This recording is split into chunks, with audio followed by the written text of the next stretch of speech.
Good afternoon, grasshoppers. I wanted to chat with you a little bit about chapter two, the greatest happiness principle, which is coming up for you this coming week in terms of justice. And the chapter two, of course, is premised on the notion of utilitarianism. So I wanted to just basically chat with you a little bit about that. Utilitarianism is a theory generated by Jeremy Bentham and revisited by John Stuart Mill. And it's essentially the greatest good for the greatest number is the determining factor on whether a behavior or a rule or whatever is moral. So in your weekly assignments and in the textbook, there are examples that raise problems with that notion. The greatest good for the greatest number. The one of the notions that comes out of your chapter and historically the literature on utilitarianism is that it compromises the rights and prerogatives of the individual. So the individual can become sacrificed for the greater good. Now, we have somewhat ambiguous thoughts on that. We certainly think that uh, the greater good is valuable and whatever. The question is, we like to think that it's okay if an individual is sacrificed so long as it's not us, and that remains the paradox. So the I think that Sandel does a very, very nice job on covering this utilitarian issue, and I don't mean to reiterate the whole chapter for you, but the first thing that comes up is the lifeboat exercise, where Parker is the cabin boy, and and the other three older sailors being out to sea, they kill him and consume him for their own survival. Now, we have some examples of that in our contemporary society where airplanes have crashed into the side of a mountain and people have resorted to cannibalism, but the people that they were eating were dead. So it wasn't that they executed live people and then consumed them. But the real question is, what would you do? And how would you interface with that whole problem if your survival depended on consuming human flesh? Would you do it? My suspicions are, in the face of those types of situations, you'd go, "Could you pass the steak sauce, please?" So that becomes a real problem, and I think that uh, one of the challenges that we have is when we remove our individual self from the problem. It becomes very easy to see how the greater good in the survival of the many versus the perishing of the few is a worthwhile endeavor. Um, so, one of the notions for utilitarianism, it is a consequentialist uh, notion.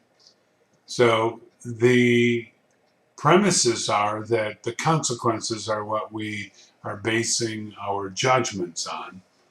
And this is opposed to a deontological perspective or uh, the notion that Sandel brings up in terms of rights or the law or the rules, things of that nature, that's what determines the correctness of our behavior. But utilitarianism and egoism are consequentialist. So the legitimacy is always based on what are the consequences. Well, if you're going to subscribe to that, then we have to look at the consequences or the overall consequences of things. And that is where the conundrum comes about. So um, we can find all kinds of examples of that going on in our contemporary society today. The political spectrum, the economic spectrum, and in some instances, the social things that are going on right now. The protests, for example, are they about the greater good, or are they about idiosyncratic types of uh, issues that go on that are that just affect one particular group? And our history at this in this country has been straddled with sacrificing the rights and privileges of a minority group for the benefit of the society as a whole.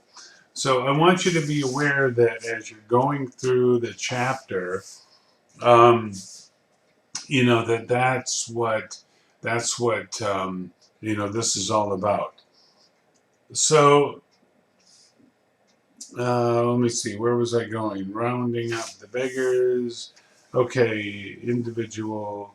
On page 37, the most glaring weakness of utilitarianism, many argue, is that it fails to respect individual rights. So we've chatted a little bit about that, and Sandel is interesting in the sense that he brings up some historical notions in the Roman times when the Christians were being persecuted, and throwing the Christians to the lions for the entertainment of the Roman citizenry and the aristocracy. Well, there are any number of arguments or positions why that was going on. And of course, they don't go into that here, but a study of Rome would, certainly bear that out. Um, the terrorist example, is it ever legitimate to torture? I'll tell you, this is an argument that is so important in our culture today, in terms of what our military can and cannot do. One of the challenges is that, does torture really work? If I'm being tortured, then am I going to give up the correct information, or am I just going to tell them whatever I think they want to hear? The So that becomes very problematic in terms of the torture issue. The On page 40 is the city of happiness. I will share with you that I'm a big proponent of the O'Malley's story, and there's actually a fairly good essay which I'm going to try to get into your class folder and have you read over that story. Um, the O'Malley's are a society that are idyllic. And in a classical sense, they'd almost be viewed as utopian. And their happiness and their prosperity is contingent on a young child who is um locked up in a cellar and is never given anything, their food and whatever, but their conditions are absolutely horrendous. And the prosperity of the society is premised on that individual situation. Um, Shirley Jackson wrote a great story called The Lottery, which is premised on the same notion that the society is productive, but every year there's a sacrifice through a stoning, and somebody in the community is selected at random, and then they're punished or killed actually as a human sacrifice.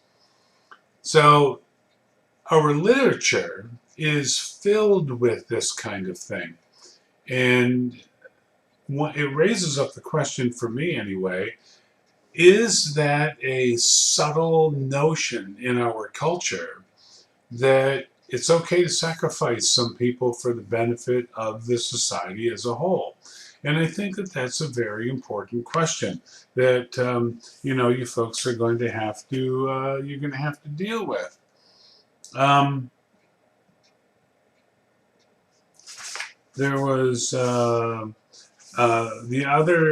other notion on page 43 is the Pinto, and I was a young guy actually when the Pinto issue came to the fore, and it was genuinely one of the big problems with the motor companies.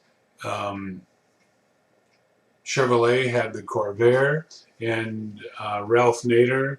I'm not even sure if Nader's still alive, but Ralph Nader was the one who wrote the book Unsafe at Any Speed. And so the automobile industry at the time had these types of issues, and they were primarily decisions that were made at the top that, well, we can save some money and we don't really care if people are killed or injured because it's cheaper to pay the benefits to the death benefits or the medical benefits than it is to re-engineer the vehicle. And that was one of the big challenges. As you read through this, you're going to suffer that. There are a number of stories that go in here. On page 48 is the introduction of John Stuart Mill, and he differed from Bentham in terms of his analysis of utilitarianism. He used utilitarianism as a justification, but he was also very caught up in the notion of individual liberty. And they were ostensibly contradictory notions. And so I think that in the course of his life, John Stuart Mill, who I will share with you, is one of the preeminent philosophers in the political philosophy area in modern history, since the time of the Enlightenment. And so he's very, very important. And those of you who are going to be philosophy majors, you're going to be reading some John Stuart Mill. One of the things that he chatted about was the notion of the hierarchy of pleasures. And we probably all have that notion that there is a hierarchy of pleasures in our life. There's certain things that are more pleasurable than others, more desirable than others, and every individual has to sort that out for themselves, what they are. But that is a fundamental disagreement that Bentham and Mill had, because Bentham just argued carte blanche that all pleasures were equitable in their preference and whatever. I like the notion that he brings up on 54 on Shakespeare versus The Simpsons. I'll tell you, in all honesty, I was a big fan of The Simpsons. When The Simpsons first came on television, I don't even know how many years ago, um, I was under the impression that they were probably the most responsible cultural critique that was on TV, because that's what The Simpsons really were about, is a critique of the culture and the society in which we live.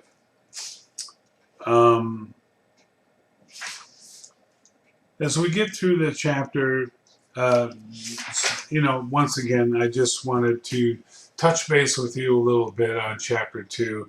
It's very important that you read carefully through the chapter.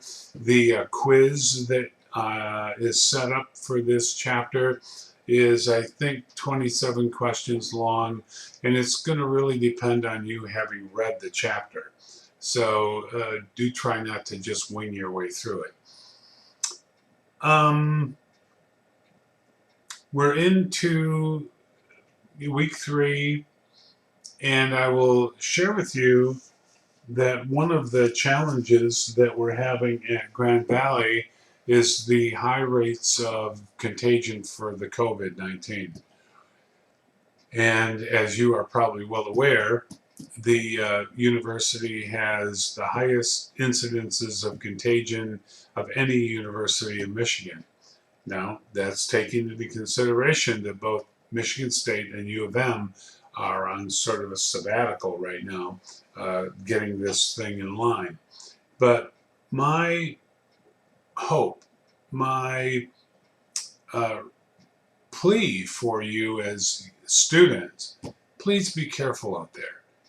This stuff is highly infectious, and it is just raising the dickens across the board. And if we have a serious spike in this stuff, I'm telling you, this governor will shut this state down quicker than slick.